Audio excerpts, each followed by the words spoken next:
I'll feed anybody, but I'm not for everybody. My name is Chef Derrick Green, and I find people that have turned their life's experiences into ingredients they use to feed others. We're redefining soul food.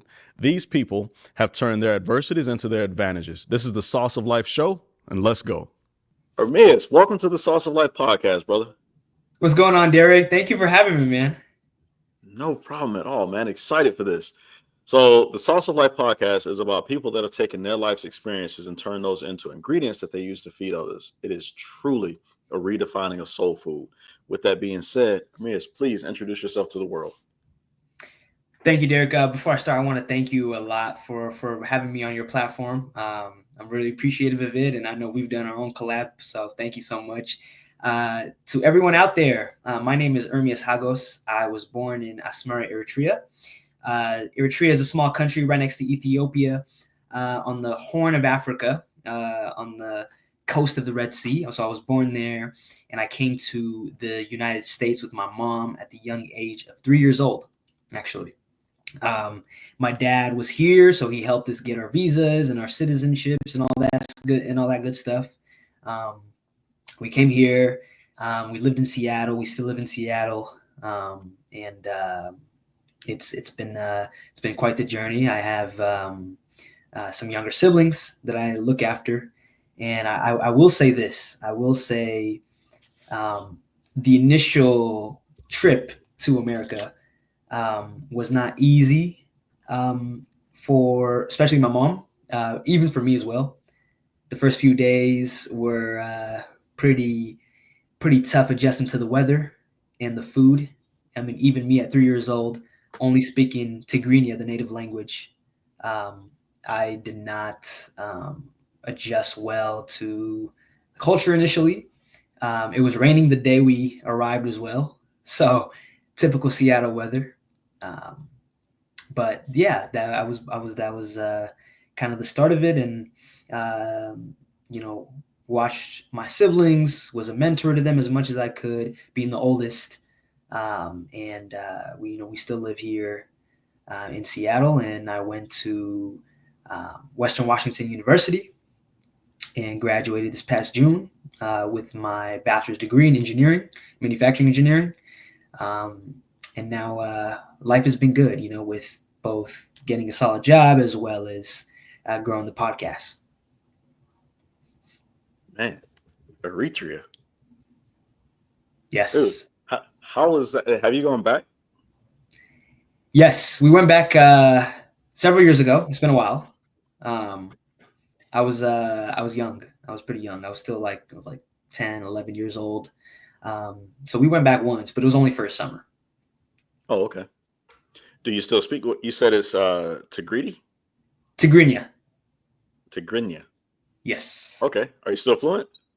Absolutely. Oh, nice. In fact, Derek, a few episodes ago on my podcast, I did my first ever Tigrinya podcast with my mother, where I had her share her story. Yeah. How was that for you, brother? It was special. It was. I had to fight against what people will say, how my Tigrinya sounds, if it sounds too American, if I could actually hold a whole hour-long conversation in my native language. And the fact that it was my mom and I had her share her story was special because the most important person in this world for me right now is my mom. Definitely. I love her to death. She's done so much for me. She's always been there with me, literally, all my life. We've been through thick and thin, and to hear her story and the way she grew up, and just seeing the personality similarities. I get a lot of my socialness, my extrovertedness side from her. So it was special, very special. My most special podcast. Wow. Congrats on that, man. That's actually, I think that's pretty awesome. Thank I you. truly do. Yeah. Question for you. How was it? Okay, so listening to your early childhood, you came over here at 3, if I heard you correctly, right? Which means your father, I believe you said your father was already over here. Yes. Was the relationship close between you guys? I know you lean towards your mom, but was the relationship close? Was their relationship good? Was that a solid household? Absolutely, yeah. Between my mom and my dad, it's a very solid relationship. They're still together today. To this day, it's quite a blessing. Yeah, 20 plus years of marriage. Not easy, they obviously, just like any other couple, they had their ups and downs for sure. I've seen my fair share, but they've always stuck it through and communicated well. Okay. And just a follow up question to that. So you came here not speaking English, not understanding English. Yeah. And I grew up in Florida. I grew up around a lot of Cubans and Haitians, Dominicans, and they speak Spanish or they speak Creole, and they got bullied or picked on or teased, or they isolated into their own groups, the subgroups within a school. How was your experience? Because Seattle is pretty diverse. It is pretty diverse, actually. We were pretty, I guess I was pretty surprised to see the amount of Habesha people. So Habesha is a term we use for anyone that's either Eritrean or Ethiopian. Um, there's a good amount of Habeshas in Seattle. In Seattle and in Washington D.C. specifically, are very high Habesha population areas. It was weird. My parents were very stressed as to how I was going to learn English because I never took an ESL, English second language class. Um, Basically, the process of me learning English was after a few months of being here, I was thrown into preschool, and my mom still tells me this day, the first time they were leaving me, especially her, she was very worried. She was telling the teacher, listen, we just came from a new country, new continent, another continent, thousands of miles, and we don't know if he's going to learn fast enough. And what she said was, as she was leaving, she looked through the window. And as she was looking through the window, she noticed the kids would talk to me in English, like while we're playing with our toys or whatever in preschool. And I would just stare at them and just observe what they're saying and just catch on. And after a few weeks, I started to catch on some easy phrases like what a toy is, what a car is, or whatever else we were playing with. And over time, I slowly was able to pick up these things, put sentences together. So it was preschool and kindergarten that really taught me that English from my classmates. So got to give them credit for sure. They're the real teachers for me. You know what, man? It's amazing that I've heard it time and time again. But when you don't put limits on kids and you just let kids be kids, it's amazing how many things they can actually pick up in life and move forward. Like they don't have the same restrictions that we have, Yeah, or the same cap as John Maxwell will call it. absolutely. You have the ability to expand, and that's a beautiful thing. Um, so, dude, the rainy season in Seattle drives me crazy. I avoid Seattle. You know I'm what I not a mean, big right? rainy person. Not a big rainy person, and I agree with you about the populations as far as in Seattle and in DC. I had a chance to talk with a few people while in DC, and they explained to me that you guys have a completely different calendar system. Like you actually have counted the days and realized that I believe it was Eritrea where you have a 13-month calendar instead of a 12-month calendar, right? I believe Or am so. I At wrong? least, well, I'm not sure actually. I'm not sure, but I do know the year starts in September. So September is the year start, and then our Christmas is on the 7th of January. Okay, Yeah, awesome. And you actually have a degree. You said an engineering degree, mechanical engineering, manufacturing. manufacturing. So what exactly is that? Yeah, so manufacturing kind of entails more of the processes of how things are in the manufacturing world. So, let's say in the manufacturing world, like in a production line, you would get products, and we would observe, what kind of material is this product made out of?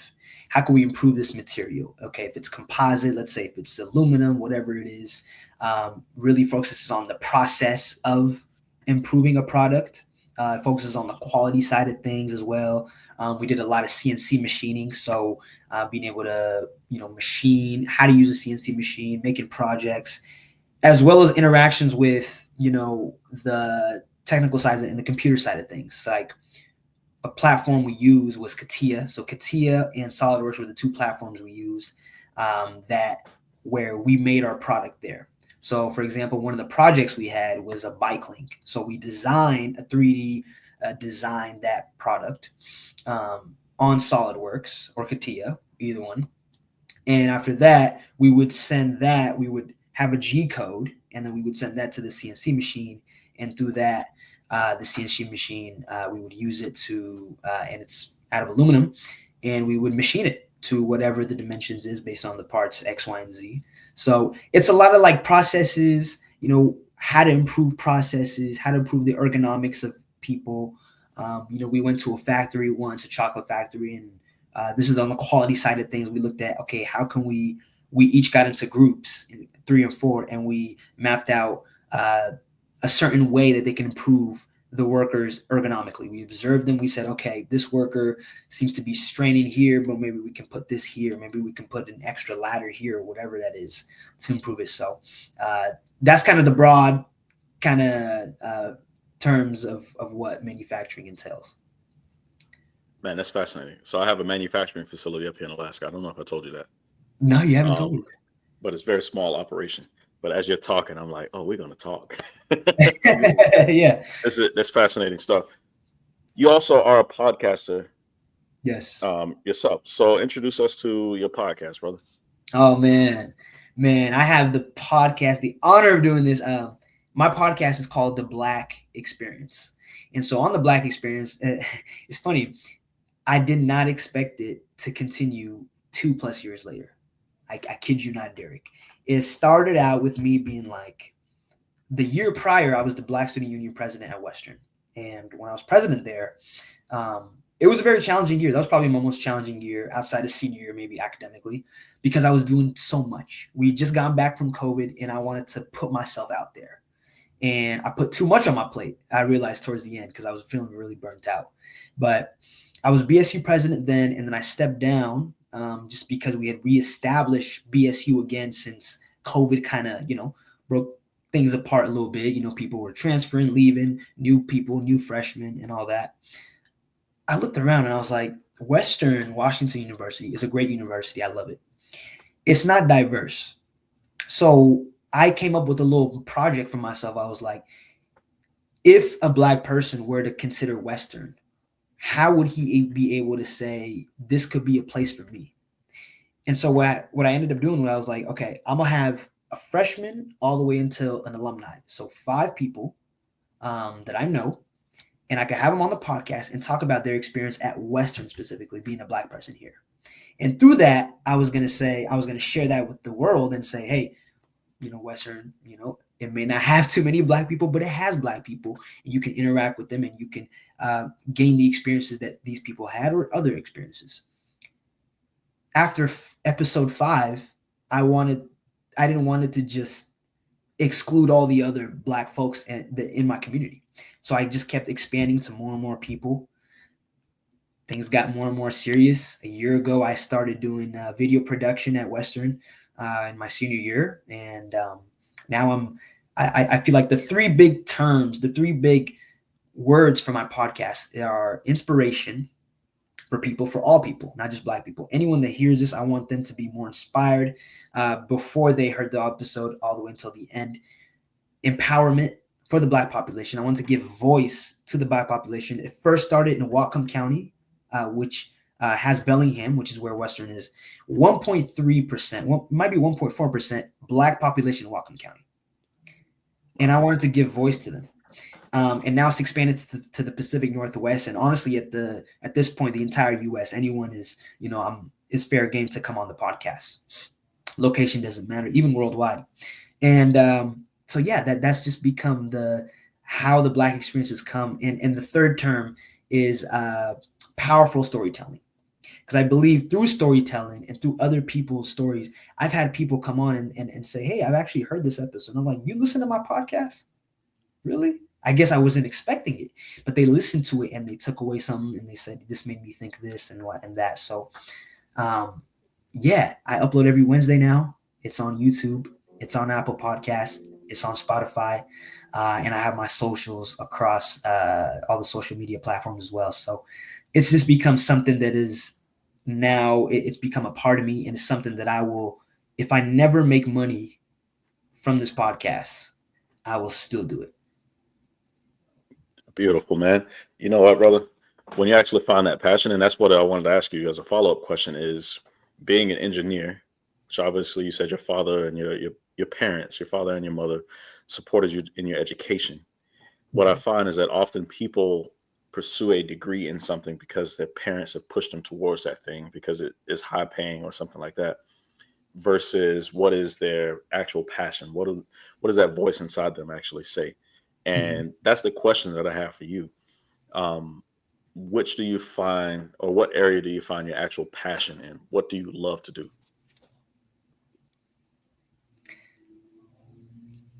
Engineering is a passion for me. Don't get me wrong, for sure.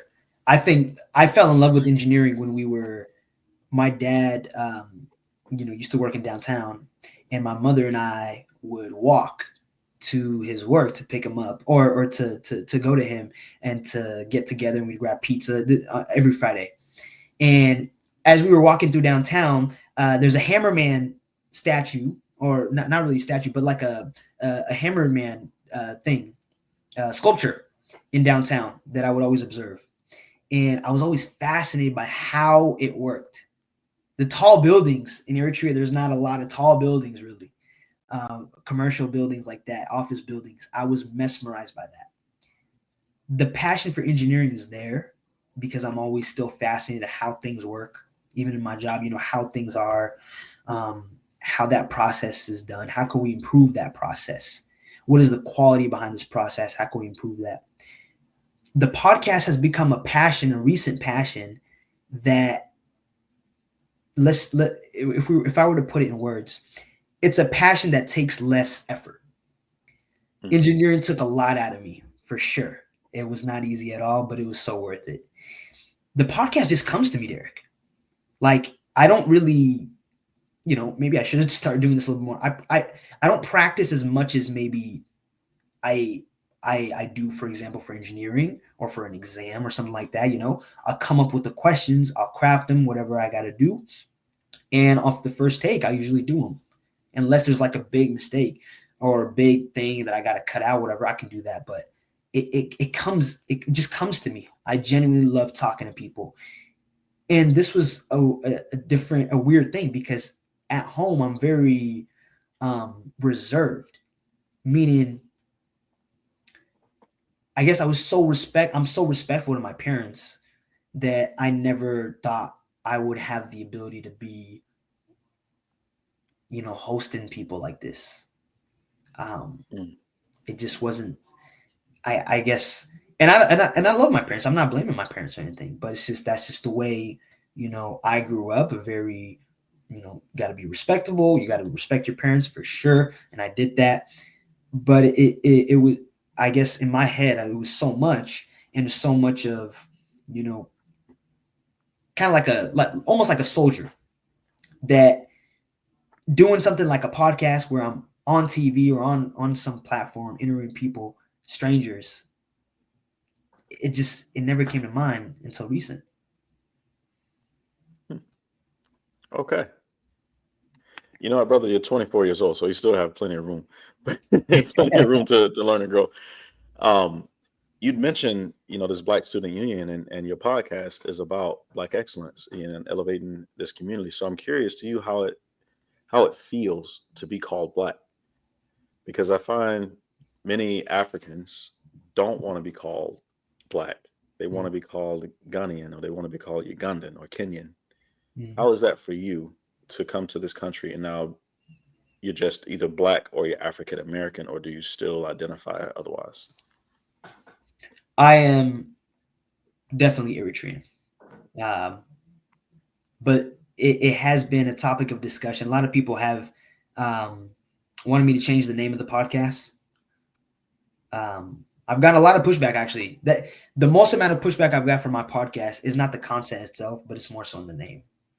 Mm. Um, Especially when I dropped my mom's podcast, the Tigrinya podcast that I did in our native language. They were like, change it. Some people were saying change it to the Eritrean experience. Some people were saying brand it somewhere else, because a lot of people don't like to be called black, but per their nationality. They're like, for example, you say Japanese or Vietnamese for the Asian populations. So they would say, why are we being called black? Call me by wherever country I'm from. I don't take offense to the word as much because I know who I am. I am Eritrean. But the way I see it and the way I projected it when I first was starting the podcast was black is just an umbrella to encompass, different parts of people from Africa and the Caribbean, of course. So that, and from the US, right? So that was my mentality. And I understand why people would be frustrated by it, because no one really is black, right? Black is just a color, right? And people can't feel disrespected. And anytime if someone does want to be, referred to something else and not black, I'm okay with that. I refer to myself as Eritrean, but whenever I'm completing a survey and they ask for my race, I click the black/African American. So I've gotten a lot of pushback, and I've given a lot of thought. I'll be honest, I don't plan on changing the name, but I've thought about it and how to do it. And I don't know how to pivot from it right now, but it's definitely a big thought in my mind with the podcast. I like the black experience. It's a conversation starter. Just as we're having this conversation right now, because I'm curious. My grandmother used to tell me, she'd say, "Baby, you done lost your mind." That's the way she would say it. "Baby, you done lost your mind." And I remember saying to her, "No, grandma, it was taken from us." And that's a distinguishing factor between people that know their heritage or know their background and people like most Black Americans that have never done a DNA test or an ancestry.com or something like that, that don't really know their heritage and where they're actually from. And it's interesting to me, brother. I was in LA, caught an Uber on the way to the airport, and it was this driver, his African driver. And he says, "Where are you from?" And I'm like, "Oh, I'm from Alaska." And he's like, "You're born in Alaska?" And I'm like, No, I'm born in Florida." And he's like, "So, oh, okay. So where you from?" And I'm like, "Florida." And for me, I'm like, "Dude, I just told you Florida." And Yeah. he's like, No. Where are you from?" And I'm looking at it and I'm like, "I don't know." And he goes, "You see this nose? You see those cheeks and the way your bones go up like this?" He's like, "Somewhere in Cameroon, around this area. Look it up." Wow.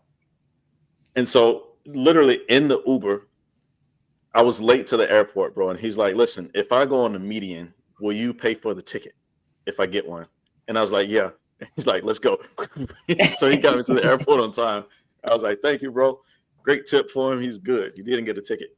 But while in the car, I ordered the ancestry.com test. And dude, it came back the majority Cameroonian, Wow. Congo, that area of West Dang. Africa. And I'm just like,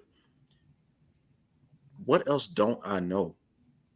When I go, I've only been to Uganda thus far, but going in there, they recognized by different features and just Mhm. slight different language variations. Like they know what village you're from. Yeah. And and this is why I asked that question about being categorized as black, because it feels like if you're not a black American, there's so much more culture that you're exposed to. Do you Mhm. find that like that? Well, you've been here so long, so I'm just curious about your experience. Yeah, I would say so. To an extent though, because again, like I think my parents really helped me in that. And I say that because the it wasn't just because from my, learning Tigrinya, for example, in Eritrea, but it was also when we were at home, and to this day, my parents are like, we're gonna speak Tigrinya at home. We're gonna speak Tigrinya. We're gonna eat injera. We're gonna eat, the Eritrean culture will be at home. When you're outside of home, you can speak, English or whatever you got to do. But when we're in home, we're going to make sure we're going to let y'all know that we're Eritrean. So I think because of that, I was able to, keep the Eritrean culture for the most part. In terms of, a lot of people have doubts, Derrick, of like, what are they going to do with my DNA? And I think that's a big, issue for a lot of people, Black folks too, where they're like, I probably would want to know, where I actually come from, based on my nose and features, whatever. But, what are they going to do with my DNA and stuff? So it's pretty sad, I guess, to hear that. But, I respect everyone's opinion. I do wish, though, that we all did know who we are and where we were from. Because all Black folks, we are from Africa. And I was actually I was at an MLK event on last Sunday. And as soon as I walk in the room, I was looking to meet some other folks that I was going to partner with. And immediately, one of the guys was like, Eritrean? Ethiopian? And I was like, yeah, Eritrean. How'd you know? He's like, nose, eyes, forehead, everything. He just knew. Yeah. Man, that's, one of the things that I loved about being in Uganda, even in the airport, bro, I feel like I saw every facial feature I'd ever experienced in my life. Really? And they were all Black. So I just saw so many different features. It's not like I saw a Black Japanese person walking around, but you could see the eyes, or you could see certain features of the face. Yeah. And that was just it. Is this there was so many different shades of people, and I'm in this country, and I'm just like, this is amazing. And until I opened my mouth, they didn't know I was American. But once I opened my mouth, it was a different story. Then, then it became a different story. But I've always been curious about that, and I appreciate you being open to having this conversation. You're actually the first true African guest that I've had on here. But these have been some lifelong curiosities that I've had, because I wonder at some point, just way some cultures choose to stay within their culture, right? Not pointing fingers at anybody, but some cultures are very protective of, you marry within this culture, you stay within this culture because you need to protect your lineage and that type of stuff. Absolutely. And that can apply to different races all across. In doing that, it would seem that eventually what we call Black would kind of fade out, because you're just constantly going within your culture and staying within your culture, whereby, you talk about in America what language Black folks speak, and it's like we've been giving Ebonics. Yeah. This is, hip hop. Whereas other cultures know the songs that they sang, the dances, the foods, like you're talking about. Just the fact that you get this big plate of food, this big platter, and the way that you guys scoop and dip and eat and different things like sauce this. And everything. Yeah. See, I love Eritrean food, by the way. I've had it in Israel. Oh yeah, you can handle the spice then. I can handle spice. Okay. Yeah. It's not my first go-to, but I can handle spice. But it's beautiful observing cultures, and brother, I have to tell you that it's beautiful to see somebody come over here and decide that they're not going to be limited by anything. You came over here not speaking English, and your parents decided for you initially that that's not going to be a hindrance to your growth. And then at some point you had to make that decision because you wanted to play with the toys, or you wanted to hang with the kids. Yeah. And you had to put that effort in, or that work in. How has this been for you? Because after elementary, you've progressed through school. At what point did you become proficient in English? And did you feel that you were accepted, or did you feel outside? I felt accepted, thankfully, very quickly. I would say English proficiency came maybe like third grade, maybe even second grade. Pretty quickly, yeah. Just because I was so young, picking up the language was very easy when I'm young. I think, I've never, I never had the problem, or it's not really a problem. It's just society sometimes makes it a problem of the accent, and people making fun of people's accent. I never really had an accent. Some people have heard an accent in my English. Maybe it does exist. I haven't really heard it, but maybe this might be a slight bit, but not a big enough where it was very noticeable. And I've seen many of my friends that have accents get made fun of. So I've seen that, but I think, I never wanted to limit myself. And I think partly that comes from just the immigration mindset that my parents have and so many immigrants have, where it's like, we didn't travel thousands of miles for you to just be average, right? Like, you got to learn English. And I think what I love about my community, and I'm sure other communities do this too, is where there is no way, we make a way. Like, because we have a motivation, because I guess people have seen how bad the situation can get back home. They're like, when we come to the United States of America, yes, it's not a perfect country at all, but man, oh man, is it better than back home? And does it have way more opportunities? So therefore, I will learn English. I will, do whatever work I got to do, whatever work I can find. I'll go to school. I'll do all these things. I'll send money back home. I think it's that gratitude that that people have, coming from Eritrea, and I'm sure other places too. And so because of that, I just carry that with me. And again, Derrick, like I was saying, I think if you met my mom, if you would have met my mom, if you ever do, you can see the resemblance, not even just the way we look, part of my dad too, but personality wise, my mother is always hungry to learn more, to do more, to just be more, and to just take hold of life. And I think as I'm getting older, I've slowly realized that I've gotten her traits so much. And because of that, that's really carried me.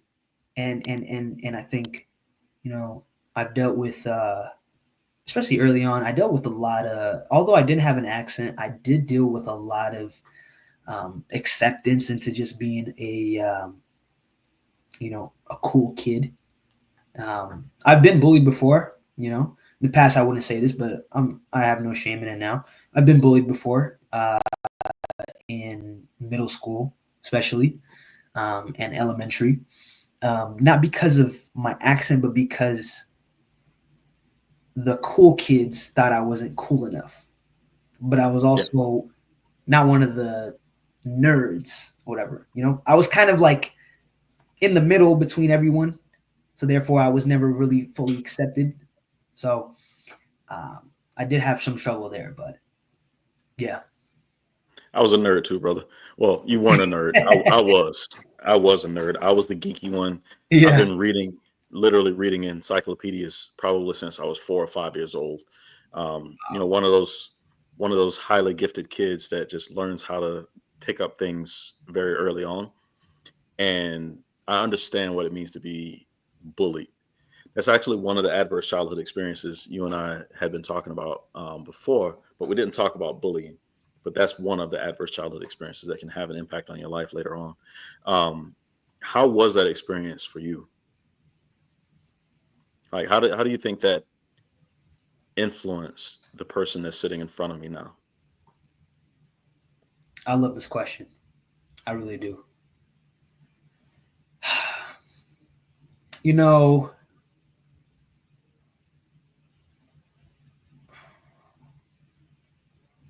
there was always a part of me that I never wanted to physically get back at people. The way I plan my revenge, and I hate revenge because, I just don't think that's the right thing. But at the moment, the way I plan my comeback or revenge, if you want to call it that, is I wanted to prove people wrong. That I wanted to make people, even as a kid, I didn't realize it, but now I do as a 24-year-old. I always wanted to, all those people that bullied me, all those people that said I couldn't do this, because I had so many people that doubted me, that did this, that said you'll never be this. I wanted to prove them wrong. And I wanted them to kind of beg and come back to me and be like, wow. I wanted that response. It was a lot of hurt. A lot of hurt. And even in family too, there was a lot of hurt. Because it was in the house as well as outside the house where I was very limited. I was very limited to, I was just doing school.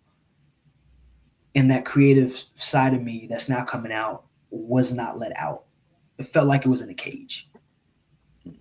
I've actually never said this to anyone too, so but I'm so happy to say it. And because of that, it was a lot of pent up anger and frustration that would come out in bursts sometimes, and it was a lot of pain, and I felt worthless. Thankfully, I've never thought of any serious trying to do any serious harm to myself because I believe in God, and I think God for sure helped me get through those moments to get to this point. But it was when COVID hit, I made the decision that, you know what? We don't know what life's going to throw at us. And you know what? There was two things that I did. Number one, I wanted to, all the people that were going to embark on the journey that I'm in, I wanted to inspire them that they can get through bullying, that they can get through whatever, self-esteem, self-image issues. And number two, I think something that always motivates me to this day, I get emotional about, is I think back to my grandparents. I lost my last grandparent actually back in November of last year, old age. But I think back to the people in my family that have died. And when I think back to them and what they've done, I'm like, I have to continue the journey. Because if I stop, they wouldn't be happy. So, yeah, that's what I would say. Brother, that's such a profound and deep. That actually resonates very deeply with me as well. That need to please the ancestors, to please the elders, to not squander the opportunity that you've been given. Yes. Yep. You And said I, it and I best. heard you say that. I heard you say that, and that's truly that touched me there. My grandmother was the last class of kids in Georgetown, South Carolina, that endured segregation. Desegregation was implemented in her school after she Wow. um, left the school. So you can imagine the types of traumas that she endured. But your grandparents were in Eritrea, right? Hmm. I'm not a historian, so I'm not sure if that's been mostly a peaceful country or if that's been caught up in conflicts or anything like that, or even if that even had an influence on you. But what I do hear you saying is about the bullying and being here. And what I appreciate, first of all, is your honesty and vulnerability in sharing that story. And I appreciate that you haven't shared that before, but you're able to be open about it. So thank you for that. Hmm. Because there's somebody that's going to watch this that was also bullied, and they're trying to understand how to get through the feelings that they have. Some people lash out in violent ways. Some people actually lash out by turning inward, Hmm. becoming that introverted person. So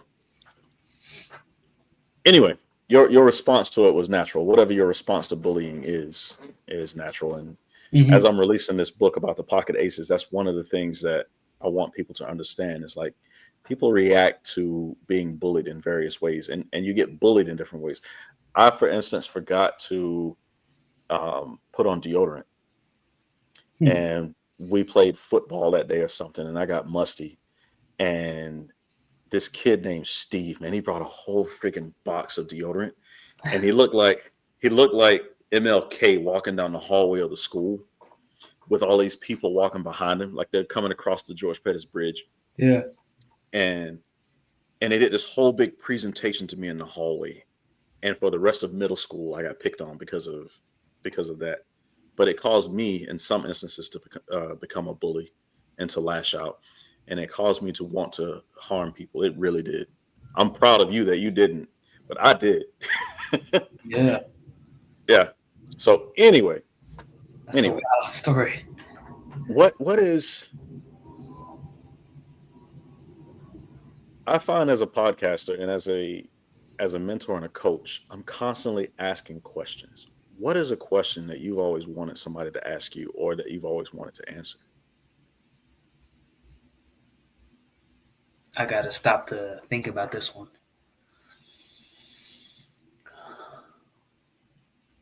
What keeps you going? Ermias, what keeps you going? Man, God keeps me going, definitely. My mom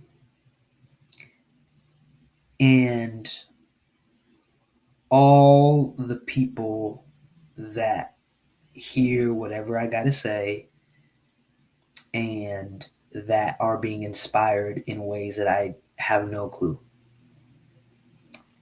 I mean, someone was saying it the other day, you have no idea how many people you're impacting.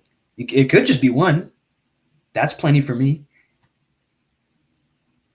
I don't know all my subscribers. I don't know all the people that want it. And there was a point when I was, there was like 10 of my subscribers that I knew, and to this day, I love my day ones. I love them all. But I don't know who I'm impacting. And so I think those four, God, my ancestors, my mom, and all the people that I'm inspiring that I don't know, and maybe I won't know until I'm gone, keep me going.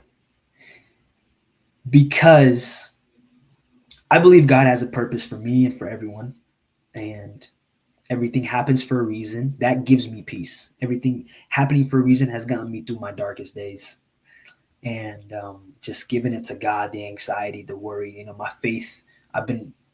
I'm no perfect Christian, but man, oh man, I've really been pushing, especially since college ended. I feel like I probably have impacted someone in a positive way, and I believe I'm meant to impact someone in a positive way. I don't know if it's going to be through this podcast still, or if it's going to be through somewhere else, but that keeps me going every morning, Derrick. Every morning I wake up, I'm so thankful for every breath at such a young age, and I'm blessed because I've seen friends come and go. I've seen people pass away, family members, family friends, and it's just wanting to leave the best legacy that I can. Brother, I appreciate your answer. You have no clue why you're doing the things that you're doing right now. You may think you do, but in the old man wisdom over here is something that I've learned, and it's that you don't know the impact that you're having, and it won't be until one day, for instance. And I'm sorry, I know this is your interview. I just wanted to share this with you because No, please do. Please do. when I always wondered, my previous wife, I was a cancer caregiver for her for 6 years. We were married for 14 years. And we had a very rough marriage time patch where we legally separated, but eventually I came back to take care of her on her deathbed. And I always wondered why she asked me to come back. And it wasn't until the day where God decided that was going to be her last day when I found the answer. Because she was so afraid to transition. And I climbed in bed with her and I held her wrist and I just started repeating our wedding vows and singing this song called Come What May from Moulin Rouge. That was our song. And comforting her and letting her know that our daughter was going to be okay, that I would move heaven and earth for her, and that I would rather die than allow anything to happen to that child. And it was in that it was like, that's why she kept me here. Because I've always seen clarity in chaos. I'm always that person that can be the calm in the storm. I don't panic or don't freak out. Ermias, if we're ever together and you see me freaking out, bro, run. It's bad, huh? Run. And so I say that to say we don't necessarily know why we're here, man. But what I really appreciate is the level of passion that you put into what you do. And you interviewed me first a couple of days ago, and now I'm interviewing you. And I love the style of questions that you ask and the way that you are able to extract information out of your guests. I have seen your show, and it is impactful. And because of some of the guests that you've had on there, it's particularly one of them that I know very deeply, and I talked with him again today. I know the level of impact that you can have on a person's life, even if you don't know, even if that person isn't necessarily open to sharing some aspects of themselves publicly, but they share stuff privately. And I'm telling you that you have a gift that you can pull tears out of grown men and change trajectories because you can spark thoughts. So I just want to, this is highly unusual. You're the first person that I've done this with, but I just want to encourage you, man. I feel like I've talked more in your interview, or at least as much as you do, and I don't usually do that. But I just want to encourage you, brother, that you're on the right path. And as long as you keep listening to that voice inside yourself, man, your impact on the world, your legacy will be captured. You're already writing that thing. So Thank you. just, yeah, No, thank you. I keep appreciate it. going. Keep going. Yes, sir. Two final things for you, brother. Mhm. Try to keep this between 45 minutes and an hour. That's just a standard for us. One, where can people contact you? People can reach out to me on my Instagram. My Instagram is ERMIAS_HAGOS.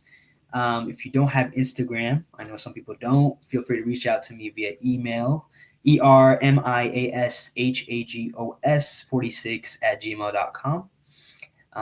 You can also find my podcast on Instagram, TBE. That's TBE lowercase underscore ERMIASHAGOS, Ermias Hagos. And then that's on Instagram, YouTube, Apple Podcasts, all platforms. So feel free to reach out with me. Any questions you have, anything. Yeah. Must be nice to have such a unique name, because then you can snatch up all of the It is. the websites and everything else, and just Right. On the first go, they're like, this one's accepted or something like that. Yeah. yeah, like, yeah, you're good. Must be nice. And then the second question is, brother, if this were the last time that you and I spoke, or the only time that someone from my audience got to hear you speak, what would you want us to walk away with? From what I've experienced so far on this earth in my short 24 years, life will have its ups and downs. At the end of the day, and I was just reading, and I just finished today actually, a book called A Gift of Hope. It's a collection of sermons from MLK. At the end of the day, he wrote in there, and I resonate this heavily, is everything in life, it comes down to one word. And that one word is love. That's it. People do things because they want to be loved, whether they admit it or not. Right? People want to be seen. People want to be heard. People want to be loved. All of that falls under the umbrella of love. I want people, because this is a challenge I'm putting on myself, love yourself. Don't just be yourself, but be authentic. There will be times when you are not going to want to be authentic because you want to fit in or whatever, or you want to adjust to your boss or whatever. Always be respectful to people. Treat people with kindness, because you don't know where they're coming from or what day they had. Don't take anything personal. Nothing really is personal. Everyone's doing things and doing that from their own perspective, right? I get mad when someone cuts me off too, trust me. And I have to internally battle and say, no, just, it's okay. He could be rushing to his dog. He could be rushing to his wife that's pregnant in the hospital. X, Y, or Z. Love yourself, love God, and love all people. Love your neighbor. And the Bible says neighbor. To me, my neighbor is anyone that comes across me. That's what I would leave with. Enough said. Nothing to follow. Ermias Hagos, thank you very much, brother. I appreciate you. You've been a blessing. Thank you for having me, Derrick. Appreciate you.